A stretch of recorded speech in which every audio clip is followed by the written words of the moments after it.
Ok, bonsoir à tous. Donc c'est l'heure de l'après-match de l'Argentine-Angleterre. J'avais fait une preview d'avant-match où j'avais dit certaines choses, mes impressions. C'était une vidéo assez courte. N'hésitez pas à aller la voir peut-être avant de voir celle-ci vu que je vais rebondir sur ce que j'ai dit notamment. Je fais cette vidéo que maintenant parce que voilà, j'ai eu une journée chargée, mais bon, bref.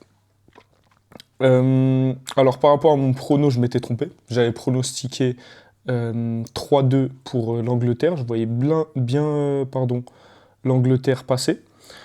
Je m'étais pas trompé sur le fait que les deux équipes allaient encaisser, vu que c'est deux équipes qui ont énormément encaissé, surtout pour des grands favoris durant tout le tournoi.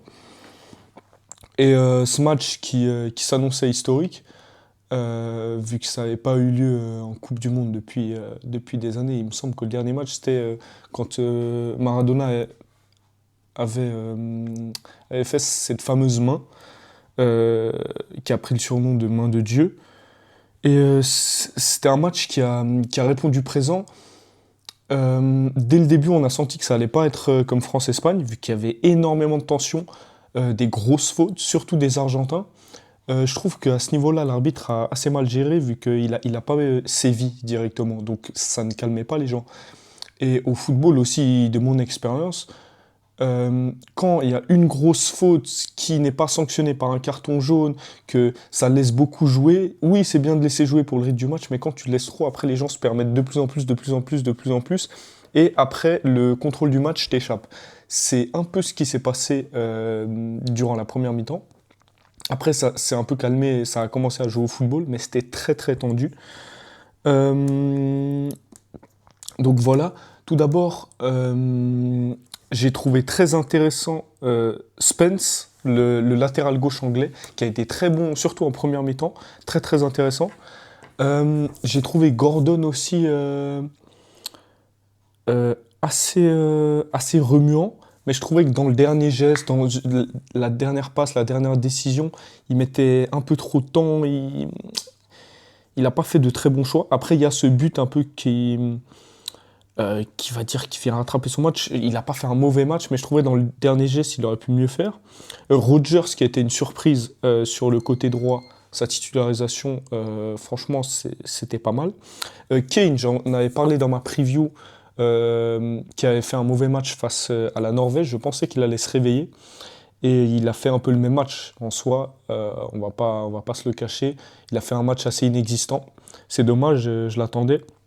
Bellingham qui a été très surveillé. D'ailleurs, il y avait beaucoup de trash talk autour de lui, donc de remarques, de petits mots glissés par les Argentins à son égard. Ils étaient vraiment sur ses côtes, mais vraiment à fond. Du coup, c'était aussi difficile pour lui, mais je trouve pas qu'il a fait un mauvais match. Après, il a pas fait une immense performance. De l'autre côté, en première mi-temps, c'était très compliqué. Ça m'a fait penser un peu au match de la Suisse où les Argentins n'arrivaient pas trop à trouver la solution. Euh, et quand le but est venu de l'Angleterre gérait bien le match, c'était plus ou moins égalité. Comme j'avais dit, la possession, dans ma preview, la possession était partagée. Ça allait plutôt bien pour les Anglais. En plus, quand ils ont marqué, là, c'était l'occasion de continuer à jouer, de peut-être aller chercher le deuxième but. Ils étaient mieux. Mais Tuchel a fait une immense erreur que je vois souvent et je ne comprends pas, même à mon niveau, qui est de descendre, enfin de reculer dès qu'on marque un but. Donc c'est-à-dire que Thomas Tuchel a ordonné déjà par ses changements, il a sorti des joueurs offensifs pour faire entrer des joueurs défensifs, il a fait reculer tout son bloc, et du coup, il a donné la balle à l'Argentine, et l'Argentine a pu se remettre sur pied, a pu créer des occasions, être plus à l'aise, et bah forcément, ils ont fini par marquer. Donc c'était vraiment une grosse erreur.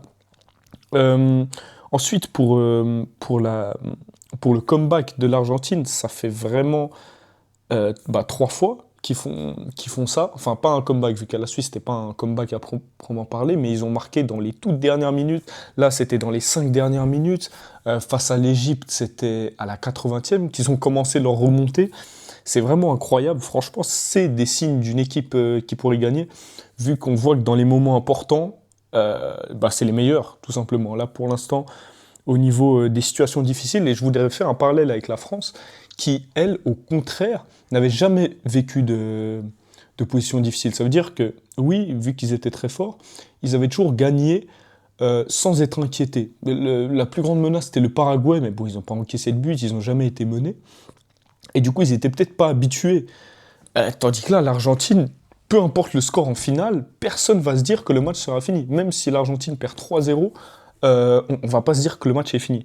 Donc franchement, c'est des signes de champion. Et voilà, après, ces débuts, par exemple, Enzo Fernandez, c'est quand même une frappe, c'est quand même un exploit individuel, mais c'est clair que quand tu laisses la balle aux gens, que tu recules dans ta surface, il y a plus de marge de manœuvre. Et j'aimerais parler aussi des deux buts qui viennent de Messi, qui avait déjà fait ça contre l'Égypte, qui, c'est un joueur d'axe maintenant, surtout à son âge. Enfin, il se balade un peu partout, mais voilà, il n'a pas un poste à proprement parler. Et bah, en fin de match, que ça soit face à l'Égypte ou hier, du coup, face à l'Angleterre, et bah, il allait ailier droit, comme en 2015, quoi. Comme à son prime, il allait ailier droit et il commençait à provoquer et tout. Et ça m'a surpris énormément. Et il commençait à faire des centres pieds droits. Bah, sur le deuxième but, il fait une passe des pieds droits. Et j'avais rarement vu ça de sa part. Et incroyable. Franchement, il a fait des centres magnifiques.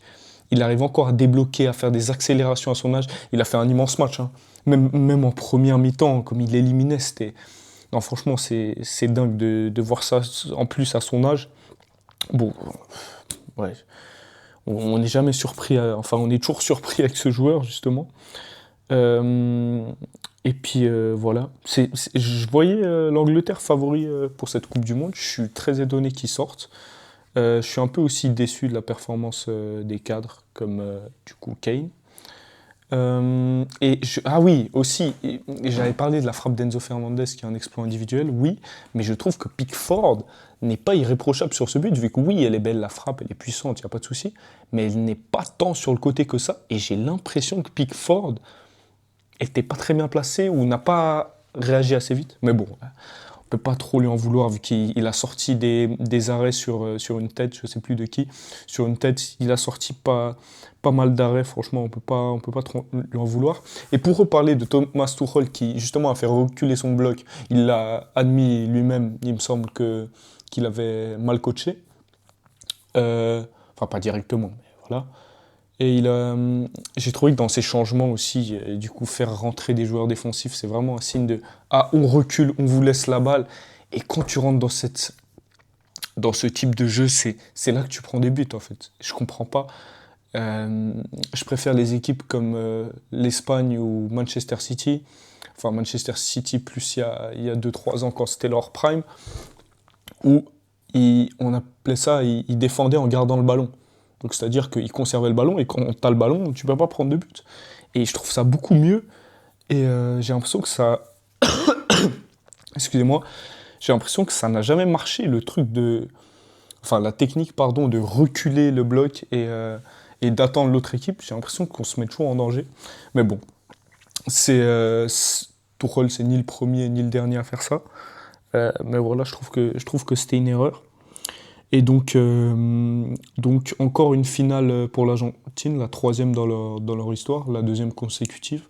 Est-ce qu'ils vont faire un back-to-back? Est-ce qu'ils vont la gagner 2 fois de suite? On va voir, ça va être une finale incroyable. Je trouve aussi que la symbolique entre Messi et on pourrait considérer son successeur Yamal, son successeur au Barça, numéro 10, il y a tout un storytelling qui est pas mal, je trouve. Ça me hype pas mal. Et je trouve que c'est les deux équipes qui ont été les meilleures, hein. J'ai l'impression, bah, sur les deux côtés du tableau, je pense que c'est une très belle finale, c'est des favoris.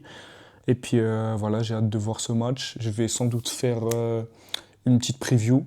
Peut-être que je serai accompagné cette fois-ci de mon collègue. Et puis voilà. On se voit durant cette preview et pour les après-matchs, de toute façon, on va suivre ça ensemble. Ciao, ciao.